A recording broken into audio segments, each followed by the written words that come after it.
कविता 14वी शाळा.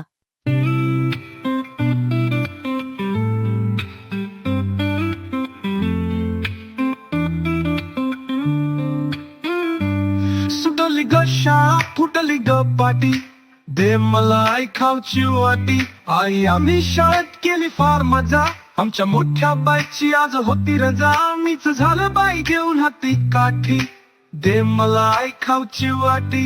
एक होता जाड्या एक होता राड्या, करीत होते दोघे वर्गात फार खोड्या. मीच दिली त्यांना शिक्षा खोटी खोटी, दे मला आई खाऊची वाटी. रडू बाई रडू आहे काकी, हुकुम दिला तिला तू कर वजा बाकी. म्हटलं माझी काकी लागेल तुझ्या पाठी, दे मला आई खाऊची वाटी.